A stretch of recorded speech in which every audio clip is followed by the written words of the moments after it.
tight end now, and it's not on the show sheet, but Shawn, I feel like we've, the consensus is obviously that Bowers is so good. I don't feel like there's a need to ask anybody about it. But I'm sure that the people listening to the show, they know he's good, but they're like, why is nobody talking about this, elite tight end option coming in? It's just we've skipped over him.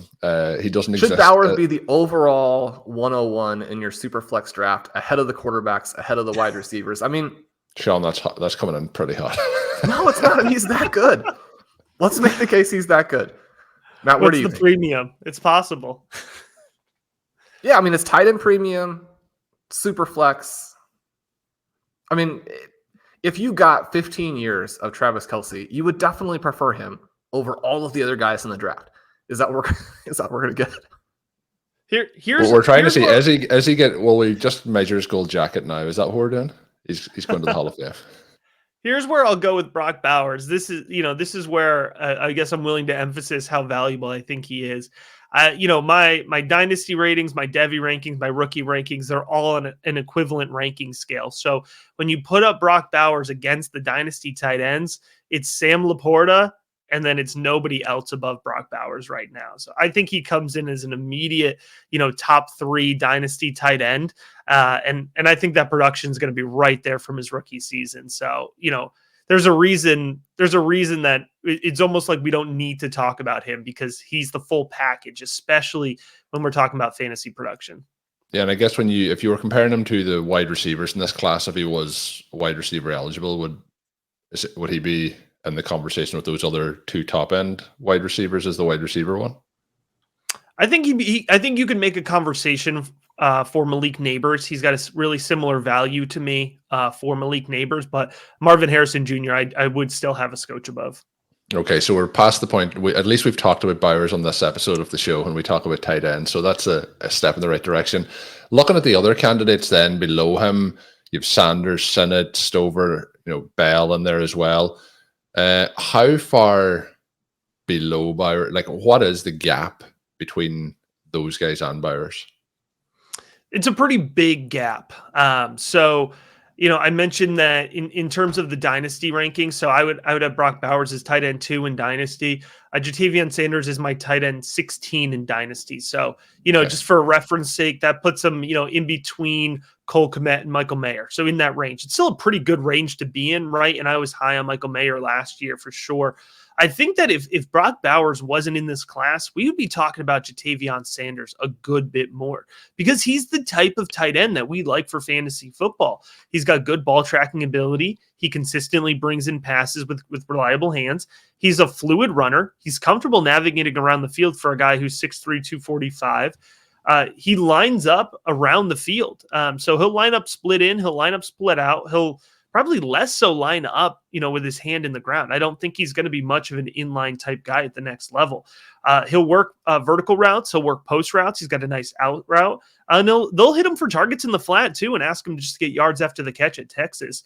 He's very comfortable working through traffic over the middle of the field. He's comfortable taking big hits and holding onto the ball. So I think he's a really a specific fantasy football the translation is really exciting with Jatavian Sanders. I don't think he's an incapable blocker. He seals the edge well, so I don't think he's going to be a liability there. But I think more often than not, he's going to release on routes instead of staying into pass block. One of the things that I ran across as I was using Sports Info Solutions to break down some other guys, really, and break down receivers, but I just didn't have tight ends filtered out at that moment, was that on passes between 6 and 19 air yards, so kind of that intermediate depth, he had 30 targets, 0 drops, led all wide receiver prospects with 14 yards per target. That obviously seems pretty good. It goes back to our discussion about the receivers. I mean, is he holding down Worthy and Mitchell in any way, shape, or form? And I mean, obviously, you always want to see people run and test as well as humanly possible. But was there anything about his testing that knocks him down a little bit? Because otherwise, he just seems pretty undervalued in all formats. Yeah, I really think I think he's just undervalued at this point. The athletic testing, didn't knock him out of the park, but I keep my expectations low for tight ends. I do think he is more of a tight end that can catch, as opposed to like a wide receiver tight end hybrid type guy. I do think he is a true tight end, and so that's why for me the athletic testing didn't set off any red flags for me. But going back to the conversation about Worthy and Mitchell, I do think it's worth pointing out that Worthy, or I should say, Sanders did have that rapport with Quinn Ewers before Mitchell got in. So I think the offense was kind of Worthy and then Sanders early on in the year, and Mitchell kind of had to work up to that level of production. But you saw even down the stretch in the college football playoff when Ewers even when Malik Murphy was playing towards the end of the season, when they needed to hit a guy, oftentimes they would look for Sanders in the intermediate. But that's a great stat to pull, Shawn, because I think that's really validating in terms of how reliable of a pass catcher he is over the middle of the field. And if you look at the way the NFL is moving right now, a pass catching tight end that can be reliable is a super valuable chip in an offense. So oftentimes, doing rookie mocks with different folks out there in the industry or different, patrons or what have you, I'm not seeing Sanders go off the board often until the third round in rookie drafts. And I'm willing to take him as high as the mid-second because I do think the value's there. With the tight end group, and I mentioned some names there, but is there anyone that for you is like an intriguing name that's completely going under the radar at this point? Is there anyone outside of those names that I mentioned that you're interested in for those rookie drafts? Yeah, the two names that I'll give, I like Ben Sinnott out of Kansas State a ton. He's 6'3", 250. He's a physical player. He fires off the line of scrimmage. The man seeks out contact. He's got really consistent hands. He holds on well through contact. He's comfortable catching the ball and gaining extra yards after the catch. I think he's got a solid catch radius. Here's the thing, though, that I'm terrified about Ben Sinnott, and I'm not letting myself fall in love with him. When I watch his game, I'm just waiting. I'm waiting on NFL draft night to hear his name called and have him called as a fullback because he gives off that style, the way that he seeks out contact, the way that he's physical. And of course, if he gets that fullback designation, he's going to get knocked off the radar for us. And then the other guy who I don't think is getting enough hype is Cade Stover. I think Cade Stover is a really well-rounded tight end prospect. I think he's going day 2. He's 6'3", 247. He's got great hands. He showed the ability to be a really reliable receiver. There were games where Marvin Harrison Jr. was out for Ohio State, and Cade Stover was the clear top pass-catching option, even with Emeka Egbuka there. He shows good contact balance, running with the ball in his hands after the catch. And Cade Stover is a two-way tight end. He is somebody who can come into the NFL, put his hand in the ground, and be a reliable blocker right off the bat. He's got a nice anchor in pass protection. He's got good range in pass protection as well. And he's able to fire off, and run through his blocks when he's asked to be in a run protection, which I know isn't exciting for fantasy football purposes, but if you can block as a tight end, you're going to get on the field earlier. That could lead to opportunities. So he is somebody who I feel like isn't being talked about quite as much as Bauer, Sanders, or, even a guy like Theo Johnson. Is Theo Johnson, just because you mentioned him, the athletic testing was impressive, but the production, even relating to his teammates, is non-existent, right? His team didn't think that he was that guy. Is that the right way to look at it, or are there pieces that someone who's just looking at the box score would miss there? So the context with the Penn State offense is that the Penn State offense has been an absolute mess, and it has been for years. So they just hired, I believe, their 4th offensive coordinator in 5 years. It might be 3 in 5 years, but they rotate through offensive coordinators. You look at the rest of the players on their team, they're not using Drew Allarwell, a 5-star quarterback. They're not using Nick Singleton, a 5-star running back, very well. And so although you do look at it, and I was disappointed in Johnson's production in his senior year because he was somebody who was higher up in Devy rankings going into the year. I was disappointed, and I had dropped him down because the production was not there. But then you go and you watch the tape, and what you can see from his production, you do see a fluid athlete. So the tape backs up the athletic testing. He's light on his feet. He moves well laterally for a tight end. He's got good hands. He shows the ability to snag off-target passes. So there's not a lot of knocks on his game other than the fact that he just didn't get that many targets.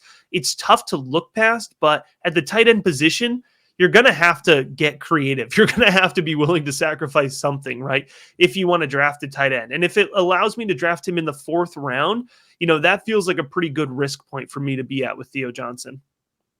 How quickly are these second tier guys going to contribute? Obviously, everybody is looking at tight end a little bit differently after what Laporta did. I mean, can we get rookie year production from these players? The tier 2 guys, I wouldn't get too I wouldn't get too excited about it. I think the guys that are going to go in tier 2, Theo Johnson, Cade Stover, if Ben Sinnott, it does officially get, classified as a tight end, I think he'll go there. And then a guy probably too, like Jaheim Bell's probably going to work into that. But just keep in mind that tight ends are employed very differently, right? Even if they have high draft capital. So, like Luke Schoonmaker is a great example. Like folks chased that. And then there was another one that folks chased as well with high draft capital last year. And so it's just about understanding the offense that these guys are put in. I liked Sam Laporta plenty last year. He went to Detroit. He got a nice bump up, but even I could not have projected like that amazing rookie season from Sam Laporta. So a lot of it is usage, but I feel much more comfortable projecting year 1 production from Bowers and Sanders than I would Stover, Johnson, Sinnott, or Bell. Transitioning into quarterbacks as we finish things out, we are kind of going to go into the world of, we joked there about Brock Bowers and the gold jacket, but we are about to go into kind of hyperbolic statements here about the quarterback position. The big 3, and I'm interested as well in how you would rank those. Let me get your ranking of the top 3 quarterbacks first. Yeah, so it's Caleb is, comfortably quarterback 1. And then today... All right, early April, it's Drake Maye, then Jayden Daniels, but it's close. It's very close between those two. Okay, and then as we move into like predicting short-term upside, who out of those guys is most likely to completely change the way we think about fantasy football over the next 3 seasons? Who's going to? It didn't really change exactly the way we think about fantasy football, but absolutely kind of wrecked the game last season. We joked about Puka a little bit earlier in the show, but the quarterback position has transitioned a lot in the last decade. Any of those guys though that could see that transition, increase or change even further?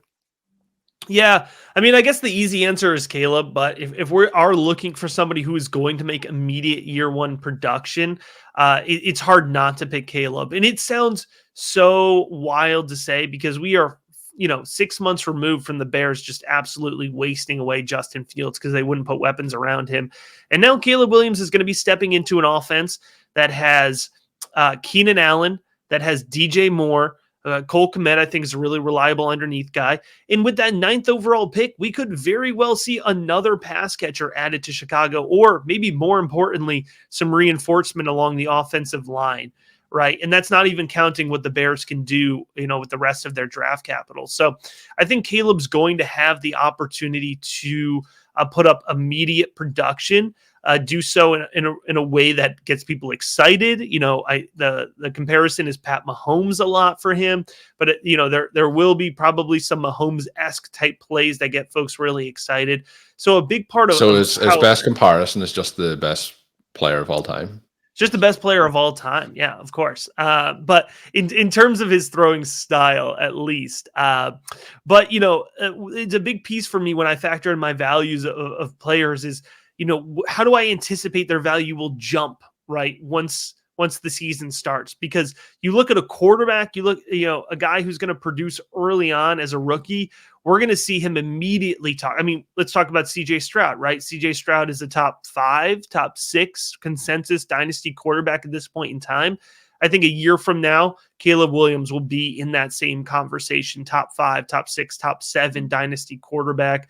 And then the other one, that has that potential is Jayden Daniels, right? You're drafting Jayden Daniels for the ceiling. And I like Jayden Daniels a ton. I think he's progressed a lot as a passer over the last 2 seasons at LSU, being more comfortable in the pocket, adjusting velocity, leading wide receivers with anticipation, being more confident within the pocket itself. But you're drafting him for that dynamic rushing ability, right? That upside. The reason that folks drafted Anthony Richardson for that upside last year as quarterback 1 in a lot of leagues. That's why you're drafting Jayden Daniels. But I think whether it's Daniels or Maye, you're going to have more question marks about the situation that they're drafted into, and you're going to have to be more creative when you're projecting out a situation where they finish as a quarterback 1 in their rookie season. Yeah, the situation is going to make a huge difference. There's some nice spots for them to land in, but there's also some landmines that they have to skip over. So I think you've answered the question already that's coming up next, but that gold jacket, we're measuring them and we're setting them up. We're sending in the order today. So let's say 20 years from now, we give them a 15-year career. They have the 5 years in between. Who is, the shoe-in first ballot Hall of Famers? Is there more than one, do you think, in this group? Do you think it's that good of a group? It's JJ McCarthy. No. That's the next question.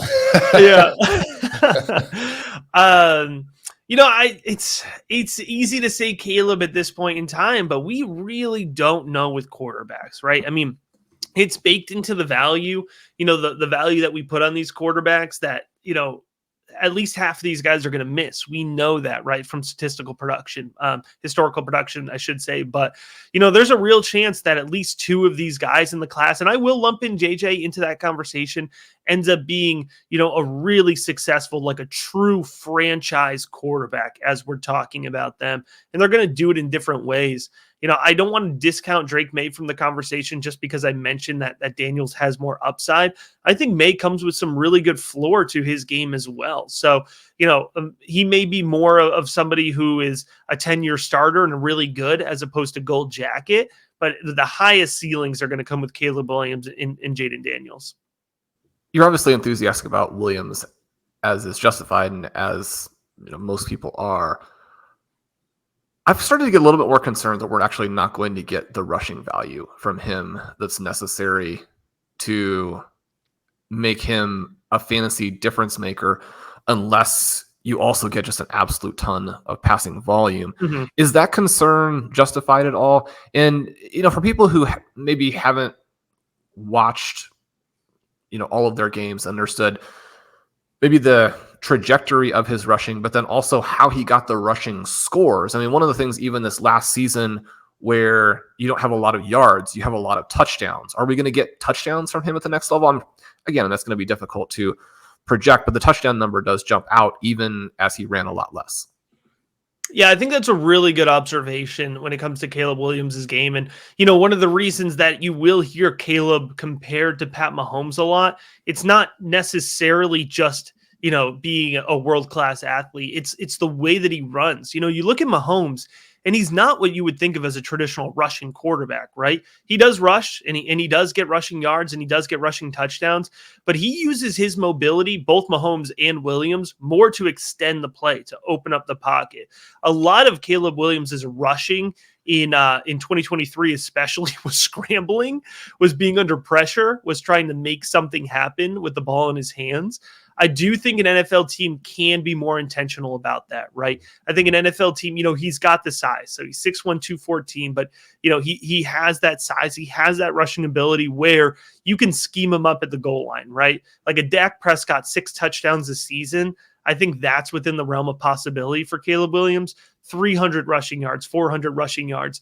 With Caleb Williams, you're balancing that rushing ability with 3,500 passing yards, right? With pushing 30, 32 passing touchdowns. It's got to be both for him as opposed to a guy, Jalen Hurts, Lamar Jackson can rely a little bit more on that rushing production, even if the touchdowns don't get there. I don't think Williams will have that luxury. So I think that's a really good observation to point out. So when we go to the second group, and the second group really does seem like it's 3 players as well, although McCarthy is much more likely to go close to the stars than close to Penix and Hicks. Starting with McCarthy, when you have a toolsy, efficient player in college, should we be looking at that where we're saying game manager, or does the toolsy efficient element actually make him a candidate for like breakout stardom if he suddenly gets the volume that he didn't get at the NFL level? Yeah, I love JJ McCarthy. I've been higher on JJ McCarthy, I think, than consensus going well back over a year now. I think there's a real argument, like you were alluding to make that JJ McCarthy actually has, the second or third highest upside in this class at the quarterback position, because he's done very well at what he's been asked to do, but he hasn't been asked to do all that much. What's most exciting for me is if you look at the mechanical foundation of every quarterback we've talked about or could talk about in this draft class, I actually think JJ McCarthy has the best mechanical foundation of any quarterback in this class. He's got consistent footwork. He navigates the pocket well. He has a good, clean throwing motion, a quick release, and he is mobile. He is athletic. He extends plays. He moves the pocket. He can execute design runs. He's really aggressive when executing design runs. And he came in at 6'2", 219. Michigan had him listed at 197. They never updated his weight going into the 2023 season. So he's got good size to him as well. He's only 20 years old.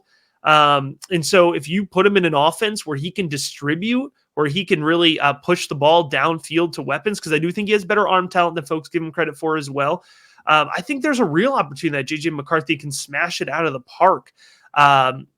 Obviously the dream landing spot's the Vikings, right? But if you just consider, we talked about Roman Wilson, right? Roman Wilson was the best wide receiver prospect, and he's a good wide receiver prospect, but he was the best wide receiver prospect that JJ McCarthy ever threw to at Michigan. If you send him to Minnesota and all of a sudden he's got Addison, he's got Justin Jefferson, he's got TJ Hawkinson, I mean, he's really going to be able to work the fields. So I'm in on McCarthy. There's a chance that, depending if he goes to Minnesota, there's a chance he's as high as my QB2. He's that close with the other two guys that we've talked about, where he can be in that conversation. Absolutely. And as you mentioned, the Roman Wilson element there, I mean, how much of Daniels was Malik Nabers and Brian Thomas? It's a fair question to ask. When you watch Jayden Daniels' game, you see that he's able to really lead those players well. He's able to anticipate where they're going to be. He throws the ball to where they're going to be, not where defensive backs are going to be. So you can watch Brian Thomas and you can say, he's burning guys downfield. He's creating a lot of separation for Daniels to lead him downfield to, but he's still got to put that ball on target. He's still got to hit his guy in stride, right? You look at Malik Nabers. Malik Nabers goes up and makes some excellent catches, but Daniels has to know where to put that ball where Nabers is going to be comfortable getting it. You don't see Nabers needing to over adjust in the air. You don't see him needing to react to an underthrown ball or turn his head or body fully around. So I do think that having two first-round wide receivers absolutely helps you look like a better quarterback. But the other side of this is, hopefully he's getting high caliber NFL wide receivers to throw to, and he's going to be able to understand who they are and adjust to that. The one thing that I will say about Jayden Daniels that is impressive for me, it's one thing that I look at when trying to understand the context of the quarterback, right? Because I think that's what we're talking about. What's the context of Jayden Daniels at LSU? Watch the first 6 games of his 2022 tape, his first season at LSU. He is a horrible passer. He scrambles as soon as he feels pressure. He's uncomfortable with the offense. He's uncomfortable with the game. And then look at the way he gets coached up. He grows. He adjusts to this new scheme. He no longer has to play hero ball because Jayden Daniels had to play 3 years of hero ball at Arizona State. So he grew. He progressed. He adjusted to the offense around him. And every single one of these quarterbacks, when they get to the NFL, they're going to need to adjust to the offense around him. These coaches are not going to purely scheme up around them, right? The expectation is they're going to be able to learn and adjust to that philosophy that they're inheriting. So for me, I could view that as a plus as much as I am realistic about it and saying, anybody who's thrown to 2 first-round wide receivers is going to look better. Well, I think a lot of people are going to be a little bit concerned about a guy who's making adjustments from age 22 to age 23, who's going to be age 24 in the end of his rookie year.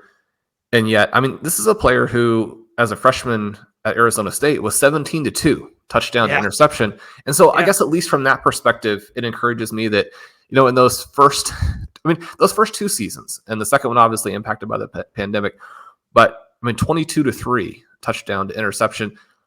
I think that part gives me some hope that it's not all those receivers. So look at these last 2 guys, and obviously you've said some bad things about Penix, but one of the things that I think is maybe surprising to me, and maybe it's just that I want to like somebody different than everybody else likes, that you can get in real trouble, like if your personality is telling you to do that. But when you split out a bunch of different important situations for the 2023 season for these top 6 guys, one of the things that consistently comes up is that once you remove all of those, blatantly underneath targets for Bo Nix, his profile actually looks really good. Still, I mean, it's not something where those are the things that are making him look good. He looks really good. And again, that's compared to the top 4 guys. And Penix looks really bad. And yet there's context for these players. And in both cases, they run prolific offenses. Am I right at all to think that Nix is actually doing a lot of things really well once you remove these passes that are probably not going to train? I mean, you could always get an offense where they actually do allow you to do some of that stuff.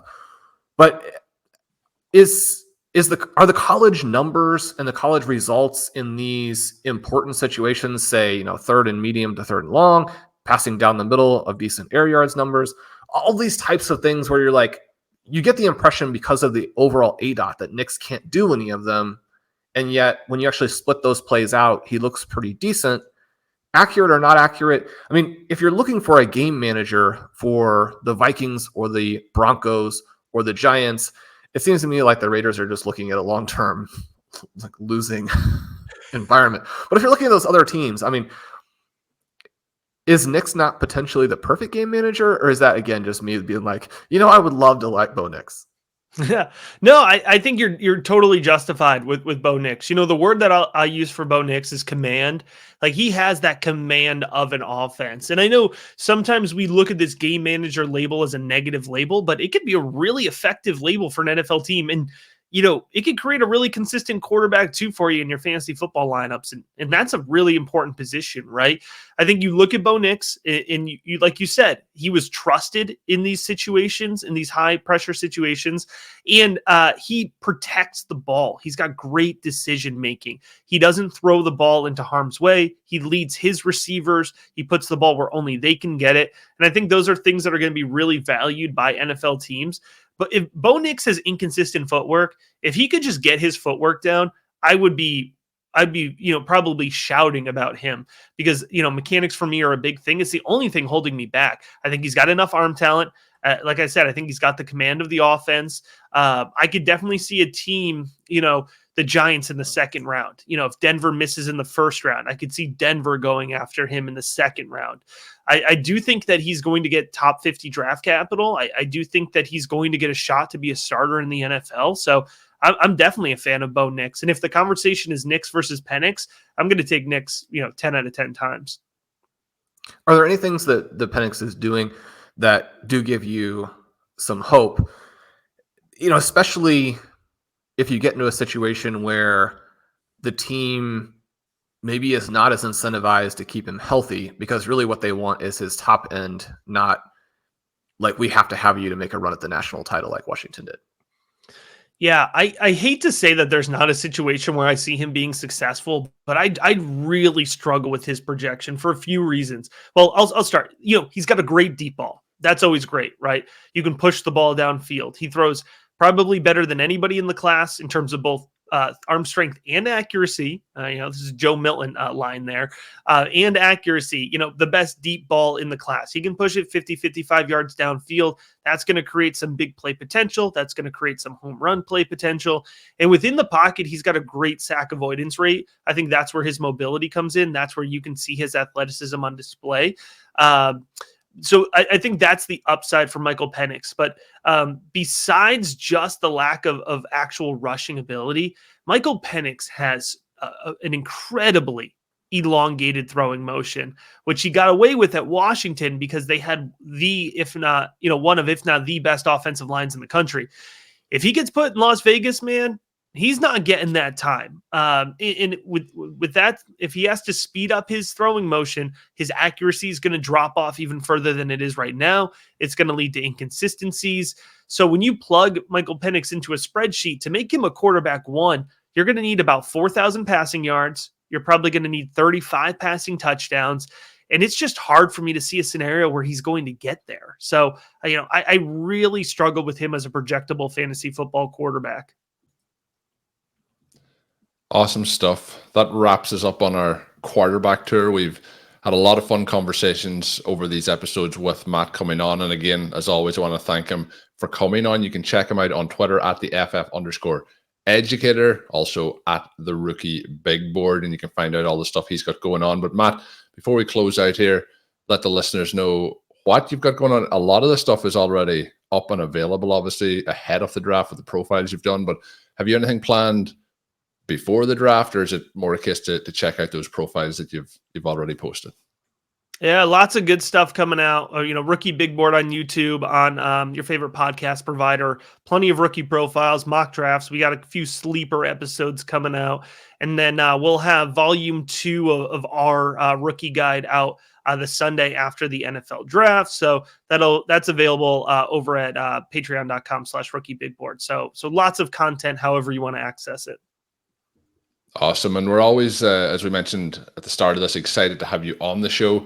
But it is, a valuable resource for us. I know it's a valuable resource for the OT listeners as well. So fantastic stuff. Shawn, anything to add in before we close things out? No, I enjoyed it so much. I really appreciate your time and, love hearing you work through the questions. And again, always love having the draft experts on so I can round out my understanding of some of these players. Absolutely fantastic. Thank you. Awesome stuff. Awesome stuff. So we will leave it there. Appreciate you, Matt, for coming on. My name is Colm Kelly. You can follow me on Twitter at Overtime Ireland. My co-host is Shawn Siegele. Check out Shawn's work up on rotoviz.com. And until we are back, have a good one.